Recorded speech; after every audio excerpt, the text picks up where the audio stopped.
décision rek parce que bu waxee comparaison moo tax sànq dama ne mënuma tontu ci niveau diplomatie bi mais dama ne la diplomatie actuelle mu ngi def les mêmes erreurs yi Macky Sall def 2017 biñ ko force bii les diplomates sénégalais taxawee ne ko candidature u Abdoulaye Bathily du jàll retiré ko à la tête de l'UA dafa lànk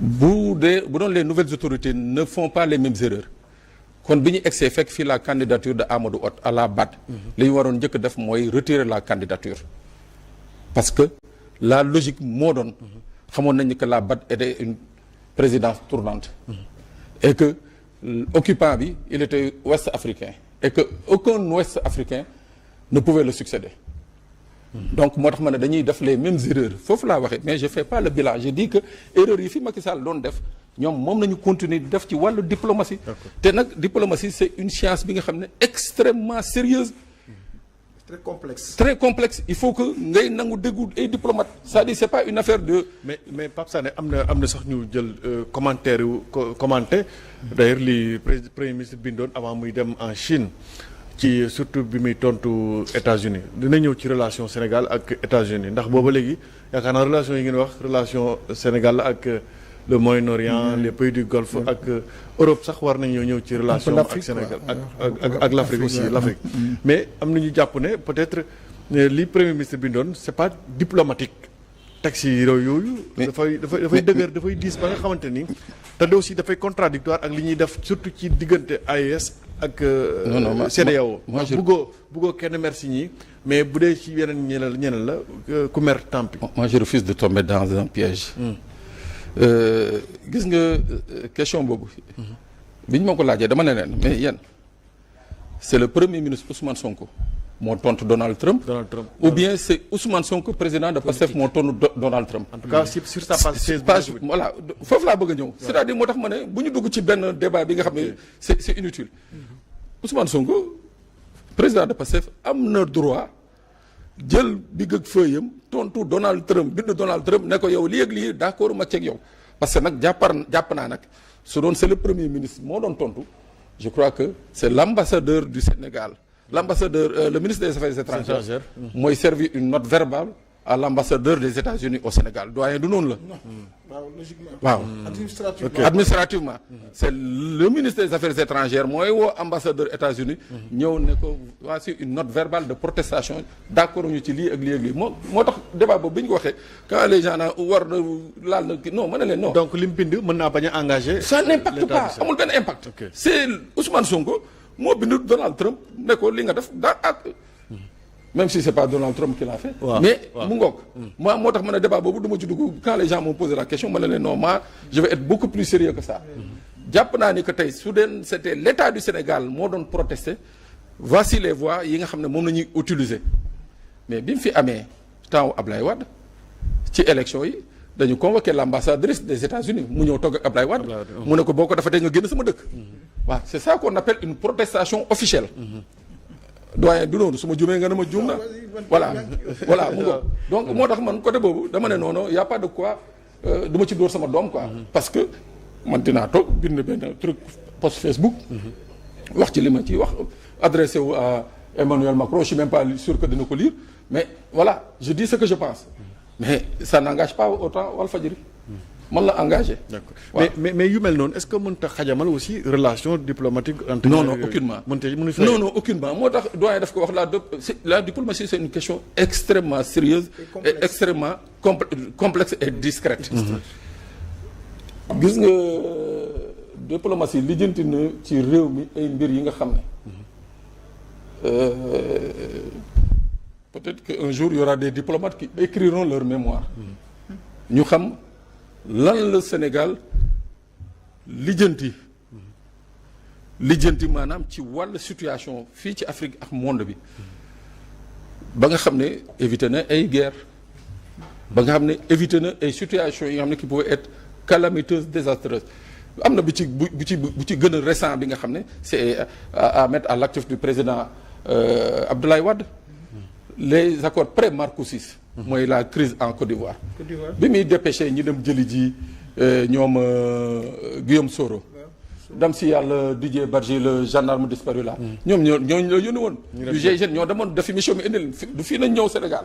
mu dalal leen fii pendant 4 jours boole leen ak ay diplomates nu ñuy waxee. dugal leen ci avion ñu dem signer des accords de Marcoussis. mais Pape Sané. Sénégal di régler problème yu demee noonu yu mel noonu yu gën a complexe.